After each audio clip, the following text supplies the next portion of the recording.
Hello everybody, we'll continue with the subject fluid mechanics. We were discussing flow through pipes. In the previous lectures, we've discussed the Reynolds experiment and the Reynolds number, the major loss in pipe due to friction. We discussed the Darcy's-Weisbach formula and the Chezy's formula and numericals based on both these formulae to determine the head loss due to friction. We also discussed what are the minor losses which occur in the pipe and a few numerical problems based on it. So in this lecture, we'll continue to discuss numerical problems on minor losses. So let's start. A pipeline AB of diameter 40 cm and of length 400 meters carries water at the rate of 60 liters per second. The flow takes place from A to B. The pipe is laid at a slope of 1 in 10. The point B is above point A.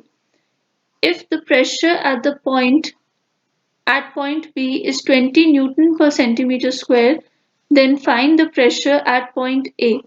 Take F is equal to 0.004. So क्योंकि हमें F की value given है तो हमें पता चल गया कि हमें कौन सा फॉर्मूला यूज करना है, हमें डार्सी-विस्बैक फॉर्मूला यूज करना है. So let's write what is given in the question. सबसे पहले तो हमें दिया है diameter of the pipe. तो diameter क्या है? 40 centimeters. So that can be written as 0.4 meters. Length of the pipe is equal to 400 meters. It carries water at the rate of 60 liters per second. So discharge is equal to 60 liters per second. इसको हम लिख सकते हैं 60 upon 1000 meter cube per second और cumecs तो ये हो जाएगा 0.06 मीटर क्यूब पर सेकेंड. ठीक है. The flow takes place from A to B. अब हमें फ्लो डायरेक्शन पता है तो flow direction is A to B. Then the pipe is laid at a slope. Pipe की कुछ स्लोप दे रखी है तो pipe slope is equal to 1 in 10. 1 in 10 means 1 vertical is to 10 horizontal. 1 vertical is to 10 horizontal. The point B is above point A. ये बहुत important है क्योंकि आपको डायग्राम बनाने में ये हेल्प करेगा. तो अब मुझे समझ आ गया है कि पाइप जो है वो एक पर्टिकुलर स्लोप पे है तो हम अज्यूम कर सकते हैं कि ये एक स्लोप थी हमारी पाइप की 1 in 10 की. अब बोला गया है point B is above point A. तो यहाँ पे पॉइंट क्या है B और यहाँ पे पॉइंट क्या है A. फ्लो की डायरेक्शन क्या है A to B. तो मतलब फ्लो कौन सी डायरेक्शन में हो रहा है? फ्लो इस डायरेक्शन में हो रहा है from A to B. If the pressure at point B PB pressure at point B is 20 Newton per centimeter square. ये important है. सेंटीमीटर स्क्वायर में गिवन है क्योंकि तो हमें इसको कन्वर्ट करना होगा इनटू मीटर स्क्वायर. सो इसको कैसे कन्वर्ट कर सकते हैं? Into 10 to the power 4 newton per metre square. ठीक है. तो ये क्या हो जाएगा हमारा pressure at point B. So यहाँ लिख लेते हैं PB is equal to 20 into 10 to the power 4. फिर बोला गया है find the pressure at point A. तो हमें क्या डिटरमिन करना है? प्रेशर एट पॉइंट ए हमें डिटरमिन करना है. सो PA is a question mark. तो इस क्वेश्चन में एक और चीज गिवन है हमें, वो क्या है? F. That is coefficient of friction. Coefficient of friction is 0.004. हमने ऐसा exactly same question Bernoulli's equation में किया था. जब हमने बर्नौलीज थ्योरम डिस्कस करी थी तो हमने ये डिस्कस किया है. ठीक है. Bernoulli's equation. अब बर्नौलीज इक्वेशन जब हम डिस्कस कर रहे थे तो हमने generally simple Bernoulli's equation discuss करी थी, पर यहाँ पे हम कौन सी यूज करेंगे? मॉडिफाइड यूज करेंगे क्योंकि इसने हमें किस चीज की वैल्यू दे रखी है? इसने हमें F की वैल्यू, कोफिशिएंट ऑफ फ्रिक्शन की वैल्यू दी है. कोफिशिएंट ऑफ फ्रिक्शन की वैल्यू दी है मतलब ये हमसे क्या एक्सपेक्ट कर रहा है? हेड लॉस की वैल्यू एक्सपेक्ट कर रहे हैं. क्लियर. तो यहाँ पे हमें क्या करना होगा?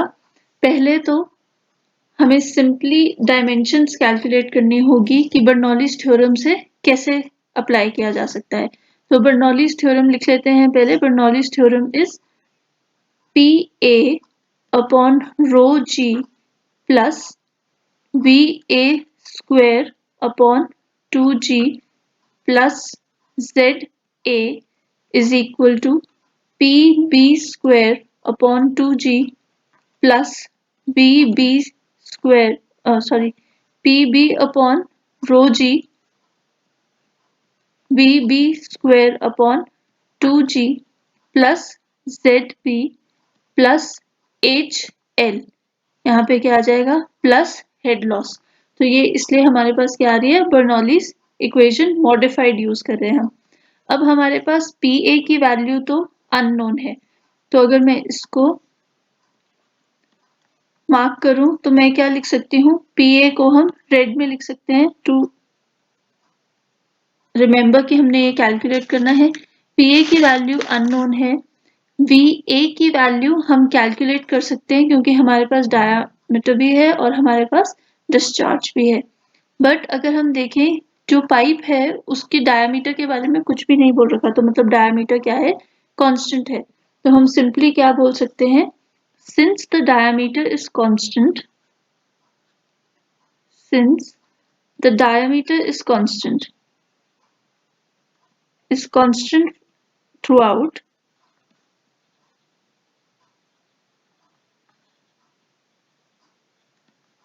A1 या AA is equal to AB, AA is equal to AB, therefore VA is equal to VB।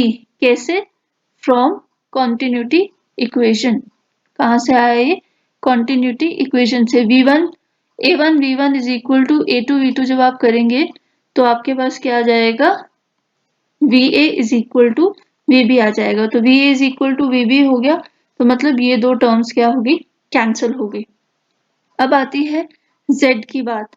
तो Z के लिए हम क्या करते हैं, Z मैंने इस लाइन को क्या मान लिया, अपना डेटम मान लिया। This green line is my datum.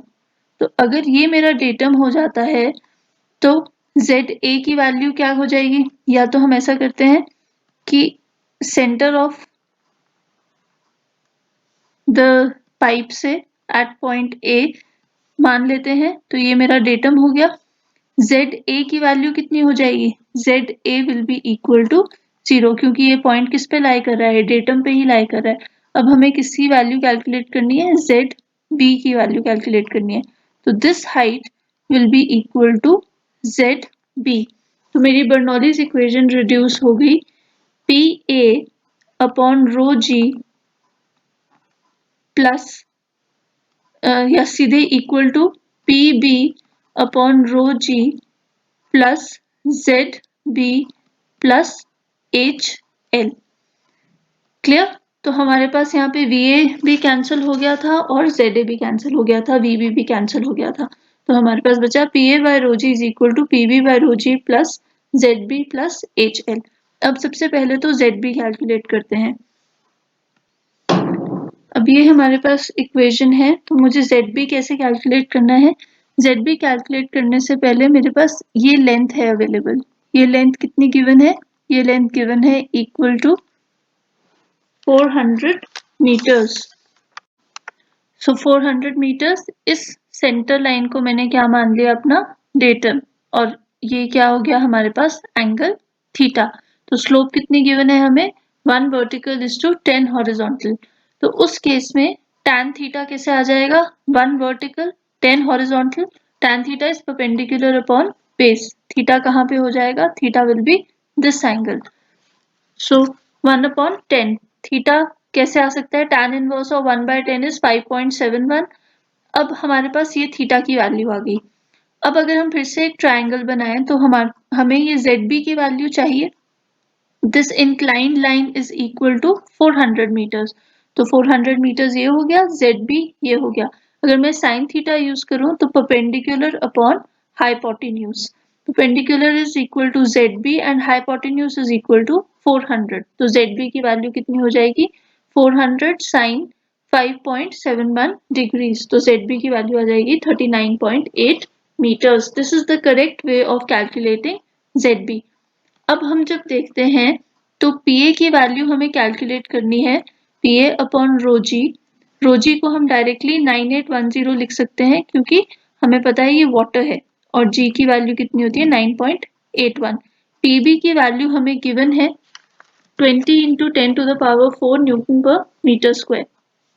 So I can write 20 into 10 to the power 4 Newton per meter square upon 9810. ZB is equal to 39.8. अब बचता है HL.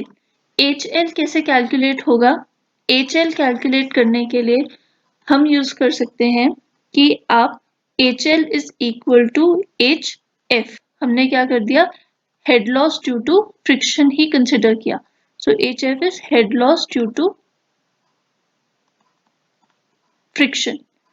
अब हम ये कैसे बोल सकते हैं कि HL को हमने HF के इक्वल ले लिया, क्योंकि पाइप जो है वो काफी लंबी है, 400 मीटर्स की है और हमने देखा था कि अगर पाइप की लेंथ लार्ज हो तो हम क्या निग्लेक्ट कर सकते हैं? We can neglect the minor losses. तो माइनर लॉसेस हमने निग्लेक्ट कर दिए। क्लियर? तो HF will be equal to 4FL V square upon 2GD. So 4 into F is equal to 0.004 into 400 into 0.477 square upon 2 into 9.81 into 0.4। तो जब आप इसको simplify करेंगे आपके पास HF की वैल्यू आएगी 0.185 metres. So this is the value of HF। अब इस इक्वेशन में हमारे पास सिर्फ अननोन क्या बचा? PA अननोन बचा। तो अगर मैं सब्स्टिट्यूट करूं values, then I get PA upon 9.81 into 1000, that is 9810, is equal to 20 into 10 to the power 4 upon 9810 plus 39.8 meters plus 0.185.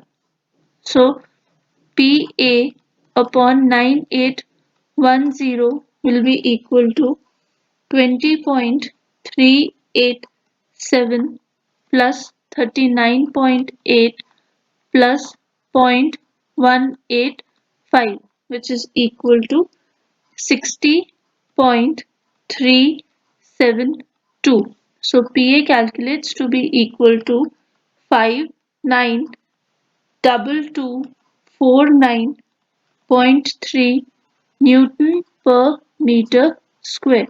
So this is the required answer. ये आंसर हमें चाहिए था।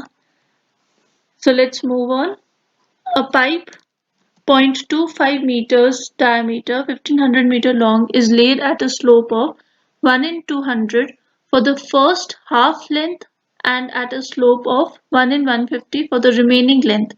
तो यहाँ से मुझे पता चल रहा है कि जो पाइप है वो दो हिस्सों में बांटती है। पाइप की लेंथ कितनी थी? 1500 मीटर्स, और पहले शुरू के फर्स्ट हाफ के लिए मतलब 750 मीटर्स के लिए पाइप को कितनी स्लोप पे रखा गया है? 1 in 200, और सेकेंड हाफ के लिए उसको रखा गया है 1 in 150 के लिए। ठीक है, for the remaining length the pressure at the upper end lower ends, upper और लोअर एंड्स के लिए प्रेशर दे रखा है 100 kPa and 50 kPa respectively. So find the discharge through the pipe. Take F is equal to 800.008. So क्योंकि ये दे रखा है तो कौन सा फॉर्मूला लगेगा? डार्सी का फॉर्मूला लगेगा। तो सबसे पहले तो फिगर ड्रॉ करने की कोशिश करते हैं या गिवन लिख लेते हैं। So what is given to us? It is given कि डायमीटर कितना है? 0.25 मीटर्स, फिर लेंथ दे रखी है, लेंथ दी है 1500 मीटर्स की, फिर वो बोलते हैं फर्स्ट हाफ। फर्स्ट हाफ मतलब L1 को मैं क्या बोल सकती हूँ, हाफ है वो, 1500 upon 2, 1500 upon 2 will be equal to 750 metres. इस 750 मीटर्स के लिए स्लोप कितनी है, 1 in 200। 1 in 200 मतलब 1 vertical is to 200 horizontal। वैसे ही L2 सेकेंड हाफ के लिए क्या है, 1500 upon 2 which is equal to 750 meters at the rate 1 in 150 which means 1 vertical is to 150 horizontal।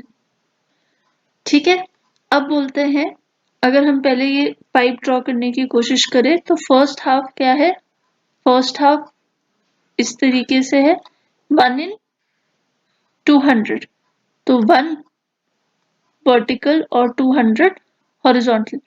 अब हमें पता चल रहा है कि इसमें से कौन सी स्लोप ज्यादा होगी, कौन सी स्लोप ज्यादा स्टीप होगी, ये वाली स्लोप ज्यादा स्टीप होगी। तो अब मुझे ये क्या करना पड़ेगा, मुझे इसको इस तरीके से ड्रॉप करना पड़ेगा क्योंकि ये वाली स्लोप क्या होने वाली है, ज्यादा स्टीप होने वाली है। तो इसकी वैल्यू है 1 vertical is to 150 horizontal. Clear.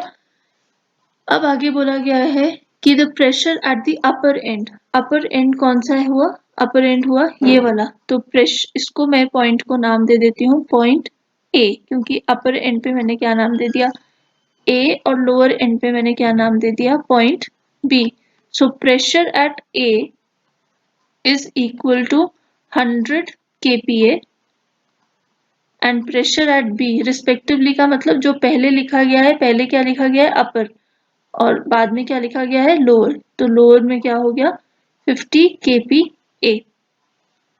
और F की वैल्यू तो गिवन ही है, F की वैल्यू इज इक्वल टू 0.008।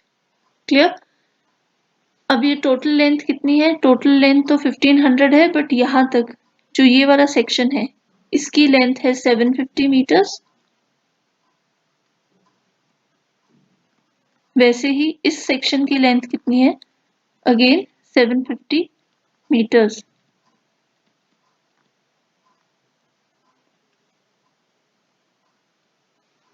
अब इस क्वेश्चन में क्या इंपॉर्टेंट है कि हमारे पास ये पॉइंट्स ए और बी गिवन है और हमें ये वैल्यूज दे रखी है, बट मुझे क्या कैलकुलेट करना है, मुझे तो डिस्चार्ज कैलकुलेट करना है। डिस्चार्ज कैलकुलेट करने के लिए पहले तो मुझे क्या अप्लाई करना होगा, मुझे क्योंकि प्रेशर दिया है तो ये प्रेशर मुझे क्या हिंट दे रहा है कि यहाँ पे क्या लगना होगा, यहाँ पे बर्नौलीज इक्वेशन लगनी होगी।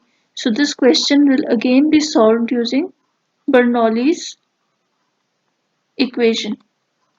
ठीक है, और कौन सी बर्नौलीज इक्वेशन लगेगी, मॉडिफाइड लगेगी, क्योंकि आपको F की वैल्यू गिवन है। अगर F की वैल्यू ना गिवन होती तो हम सिंपल बर्नौलीज इक्वेशन लगा सकते थे। बर्नौलीज इक्वेशन कौन से पॉइंट्स में लगेगी, A और B। So PA upon rho g plus BA square upon 2G plus ZA is equal to PB upon rho g plus BB square upon 2G plus ZB plus HL। ठीक है, तो अब देखते हैं PA और PB की value मेरे पास given है, तो PA भी गिवन है और PB भी गिवन है।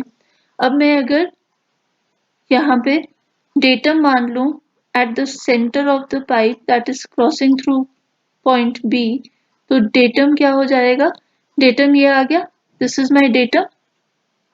तो ZB कितना हो गया, ZB इज इक्वल टू 0, और ZA की वैल्यू क्या हो जाएगी, ZA की वैल्यू दो लाइन पॉइंट से आएंगी। एक तो आएगा इस हाइट से, दिस हाइट, इसको थोड़ी देर के लिए बोल देते हैं Z1, और दूसरी कौन सी हाइट होगी, ये वाली हाइट होगी जिसको हमने क्या बोल दिया Z2। ये हाइट्स मुझे कैसे पता चली, क्योंकि हमारा जो पाइप है उसकी स्लोप चेंज कर रही है, उसकी स्लोप चेंज कर रही है, तो हमें क्या करना होगा, हमें उसके अकॉर्डिंगली हाइट मेजर करनी होगी कि डेटम से जो ये पॉइंट ए है इसकी हाइट कितनी है, तो वो हम किसकी हेल्प से मेजर करेंगे, इन स्लोप्स की हेल्प से मेजर करेंगे, z1 और z2. So I can write ZA is equal to z1 plus z2. तो ZB 0 हो गया, तो ZB को हम क्या कर सकते हैं, 0 से इक्वेट कर सकते हैं. नेक्स्ट है वेलोसिटी. अब जब वेलोसिटी की बात आती है तो मैं बोल सकती हूँ कि VA is equal to VB. क्यों? क्योंकि AA is equal to AB. Area at point A is equal to area at point B because diameter at point A is equal to diameter at point B. ठीक है, तो जब मेरे पास VA equal to VB आ गया है तो मैं इसको भी क्या कर सकती हूँ, मैं इनको भी कैंसिल आउट कर सकती हूँ. VA और VB को भी मैं क्या कर सकती हूँ, कैंसिल कर सकती हूँ. ठीक है, तो VA और VB भी क्या हो गए हमारे लिए, कैंसिल. तो अब इक्वेशन बचती है PA upon rho G plus ZA is equal to PB upon rho G, PB upon rho G plus HL. So plus HL.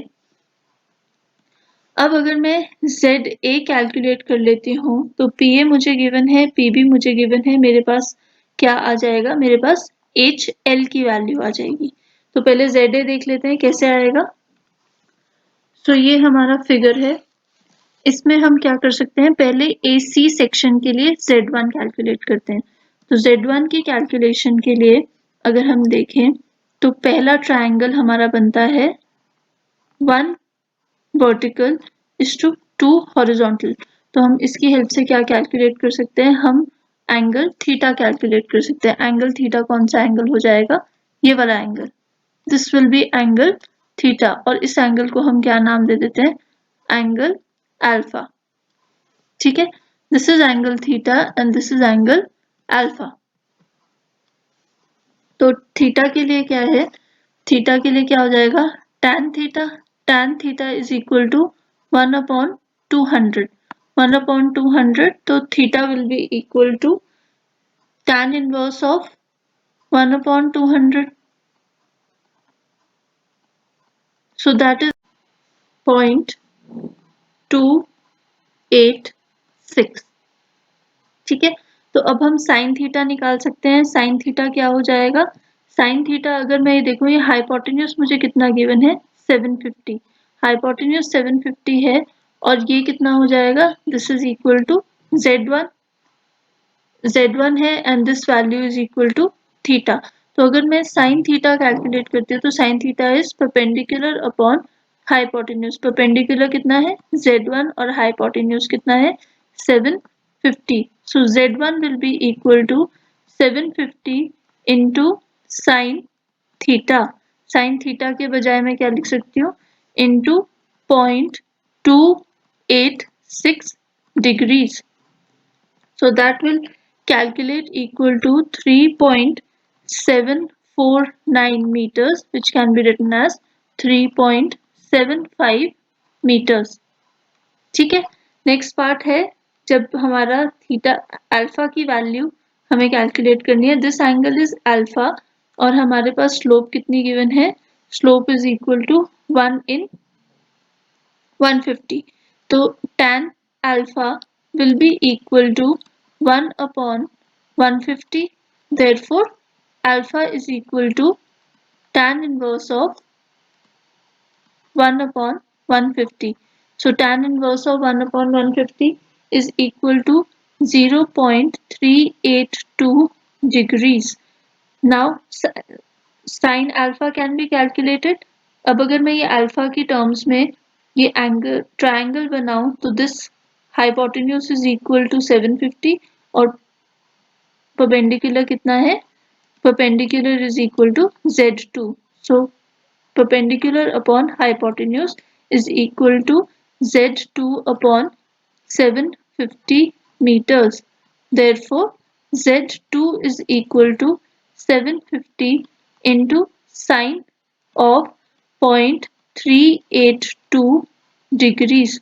तो Z2 कैलकुलेट होता है 4.9998 मीटर्स, जिसको हम लिख सकते हैं 5 मीटर्स. सो Z2 की वैल्यू कितनी आ गई मेरे पास 5 मीटर्स, और Z1 की वैल्यू कितनी आ गई है मेरे पास 3.75 meters.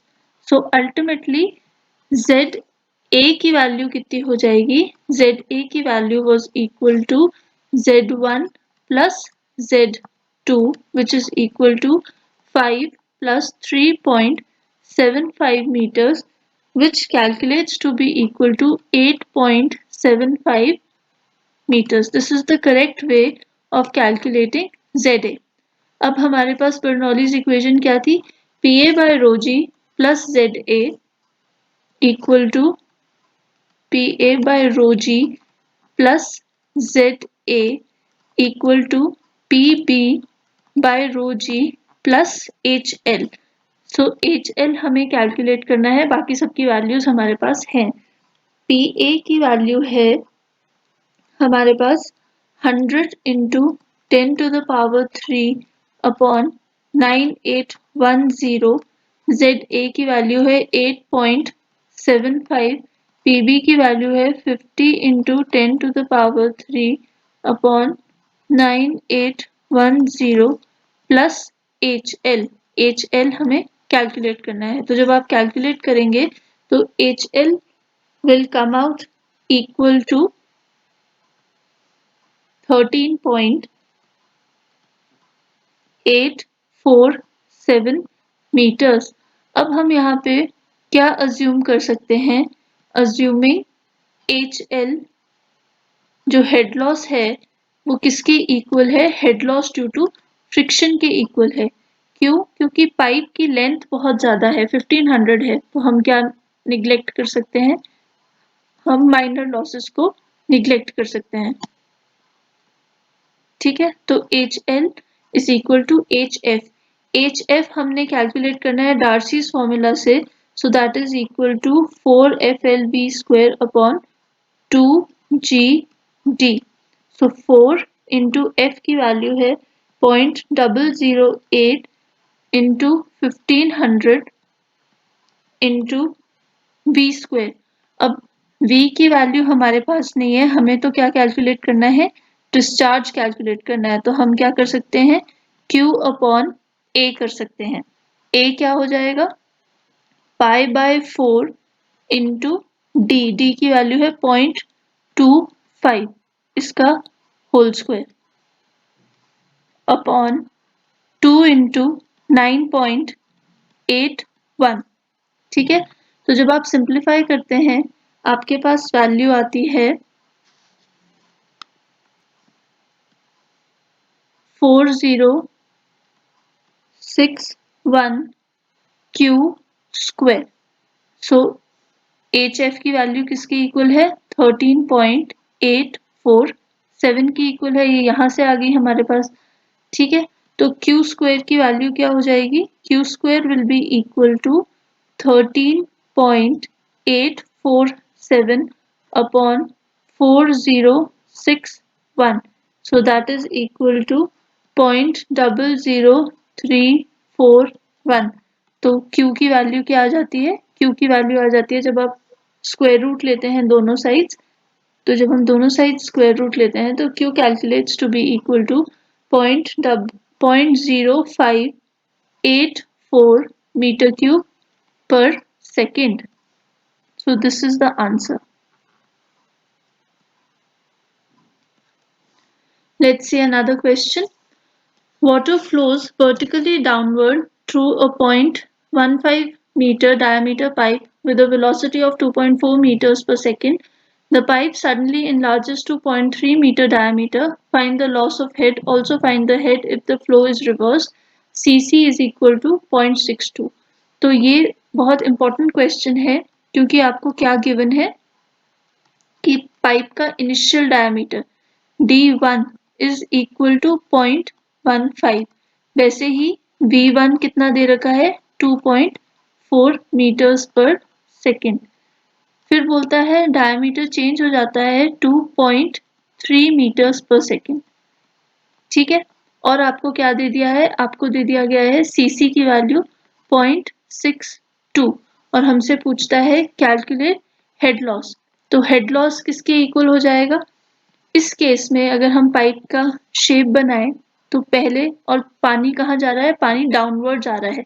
This is an important word, पानी कौन सी डायरेक्शन में आ रहा है, vertically downward.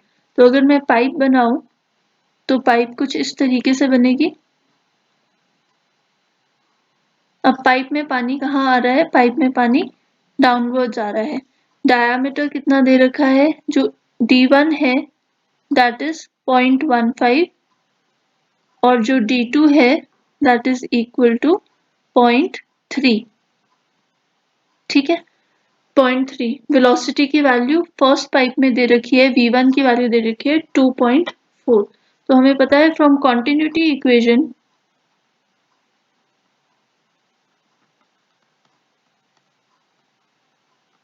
A1 V1 is equal to A2 V2। ठीक है, तो A1 क्या हो जाएगा, π/4 D1 स्क्वायर, D1 स्क्वायर क्या है 0.15 square into 2.4 is equal to π/4 into 0.3 का स्क्वायर इंटू V2। ठीक है, तो π/4 gets cancelled out. I am left with V2 which is equal to 0.15 का स्क्वायर इंटू 2.4 अपॉन 0.3 का स्क्वायर। ठीक है, सो V2 की वैल्यू हो जाएगी, V2 will be equal to 0.6 meters per second. This is the value of V2। Clear. अब हमें पूछा गया है लॉस। अब इस केस में लॉस क्यों किसके इक्वल होगा, head loss will be equal to head loss due to sudden enlargement. Suddenly क्या हो रहा है, इनलार्ज हो जा रहा है पाइप, सडन इनलार्जमेंट। तो सडन इनलार्जमेंट से क्या होता है, उसका फॉर्मूला देख लेते हैं। सडन इनलार्जमेंट का होता है 0.5 V square, sorry V1 minus V2, I am so sorry, V1 minus V2 का स्क्वायर अपॉन 2G। सो V1 की वैल्यू कितनी है हमारे पास, V1 की वैल्यू इज 2.4 और V2 की वैल्यू है 0.6 का होल स्क्वायर अपॉन 2 into 9.81।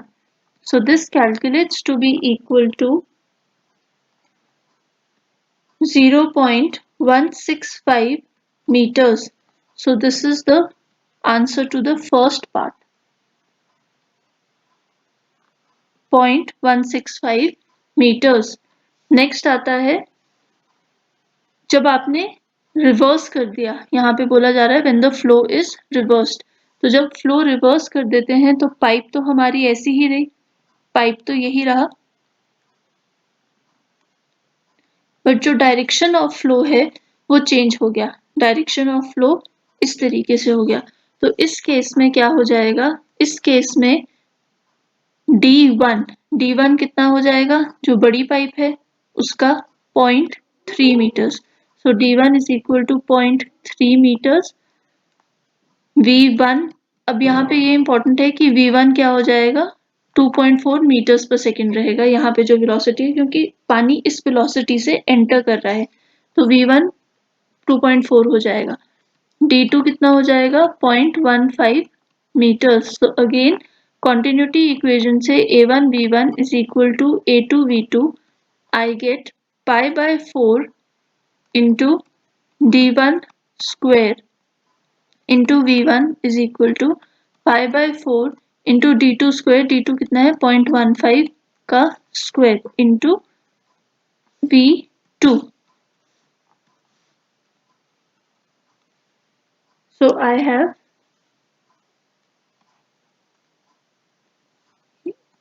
0.3 का square. So V2 will be equal to, अगर π/2 कैंसिल आउट हो जाता है तो V2 will be equal to, V1 है 2.4 इंटू 0.3 का स्क्वायर अपॉन 0.15 का square. So V2 is equal to 9.6 meters per second.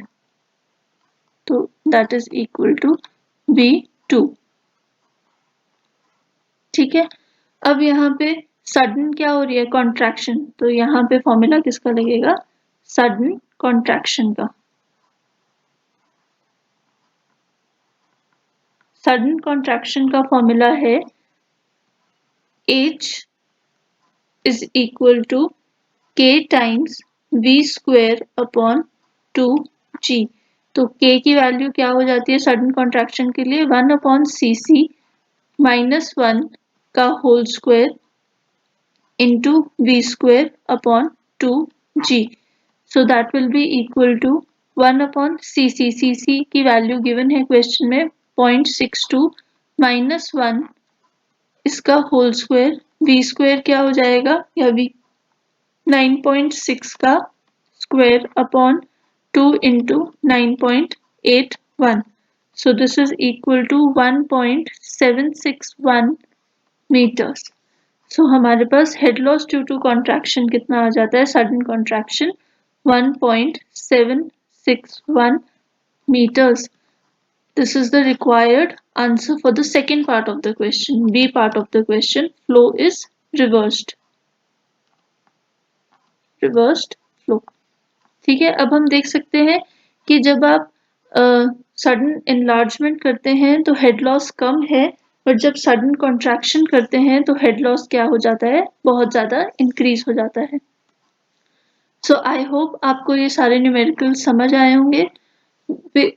हम अब नेक्स्ट टॉपिक पे जाएंगे in flow through pipes. So stay tuned and thank you.